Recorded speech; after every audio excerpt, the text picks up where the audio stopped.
Assalamualaikum warahmatullahi wabarakatuh. Halo anak-anak ibu semuanya.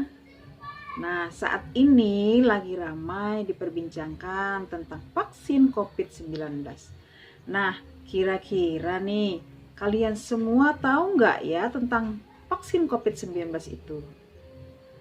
Sepertinya di masyarakat saat ini ada berbagai macam keluhan. Ada yang berani, ada yang tidak berani divaksin. Sepertinya bikin galau ya. Assalamualaikum warahmatullahi wabarakatuh. Senang pada hari ini kita dapat berjumpa lagi dengan saya, Ibu Agustina. Kali ini kita akan bersama-sama membahas materi pembelajaran seputar kecemasan menghadapi pemberian vaksin COVID-19. Sebelumnya, kalian tahu nggak sih bahwa vaksin itu telah terbukti dapat melindungi kita dari berbagai penyakit menular. Dan vaksin COVID yang digunakan pada masa darurat pandemi ini efektif mengurangi resiko infeksi berat dan fatal dari COVID-19. Jadi, persiapkan diri kita sebaik mungkin untuk mendapatkan dampak yang optimal, yakni terciptanya kekebalan tubuh yang semakin maksimal. Anak-anak ibu semuanya, kira-kira apa sih sebenarnya vaksin atau vaksinasi COVID-19 itu? Apa itu semuanya? Atau tujuannya untuk apa? Nah, sekarang kita bahas bersama ya. Oke. Nah, di sini vaksin adalah produk biologi dari virus yang dilemahkan atau sudah mati. Vaksinasi adalah pemberian vaksin atau antigen yang dapat merangsang pembentukan imunitas atau antibodi sistem imun di dalam tubuh kita. Sedangkan pemberian vaksin 19 bertujuan untuk melindungi dan memperkuat sistem kesehatan secara menyeluruh, juga menjaga produktivitas dan mengurangi dampak sosial dan ekonomi masyarakat. Lalu, bagaimana caranya jika kita ingin mendapatkan vaksin COVID-19 dan dapat berjalan secara lancar? Karena pasalnya di masyarakat banyak yang tertunda proses vaksinasi tersebut karena kurangnya persiapan sebelum suntik vaksin COVID-19 ini.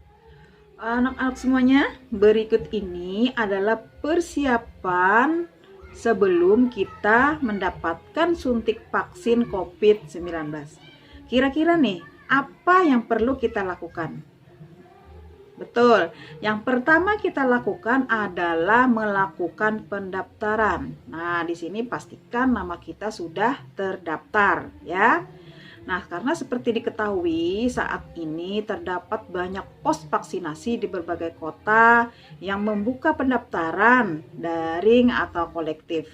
Silahkan kamu melakukan pendaftaran dengan cara yang tepat sesuai petunjuk panitia penyelenggara sebelum kamu datang ke tempat vaksinasi untuk dilakukan vaksin.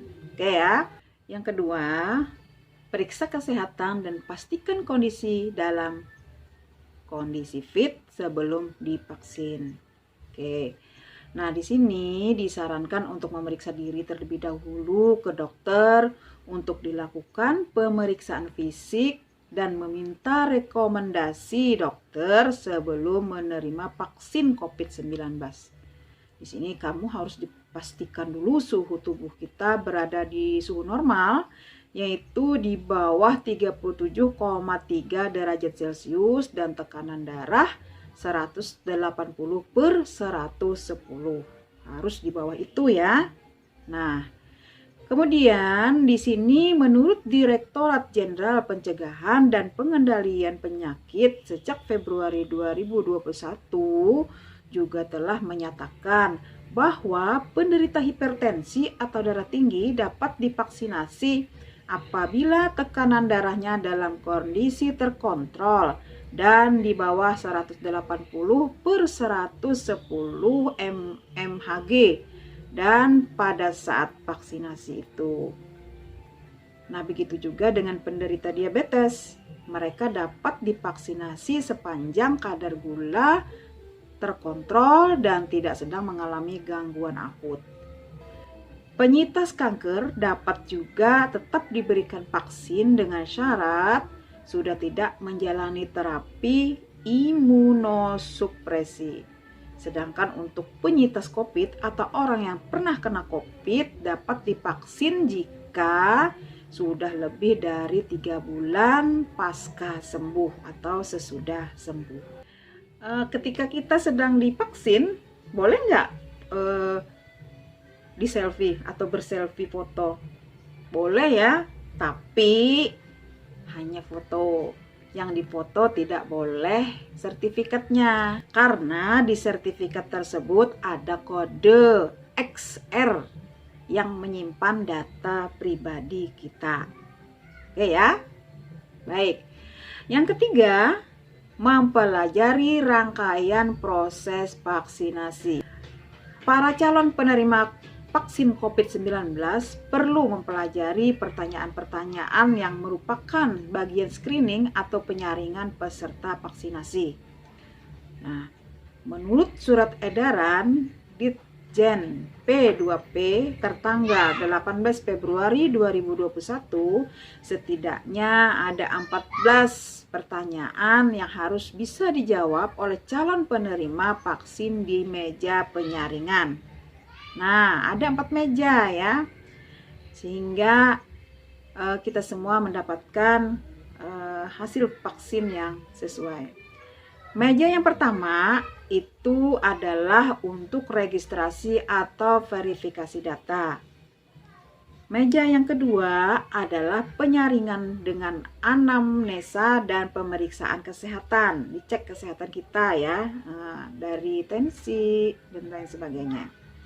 Yang ketiga adalah tempat melakukan vaksinasi. Kita diberikan vaksinasi bila sudah melewati meja 1 dan 2. Meja yang keempat adalah meja registrasi setelah penyuntikan yang disertai dengan adanya ruang tunggu dan diberikan 30 menit atau masa observasi. Keempat meja ini melambangkan proses yang komprehensif ya.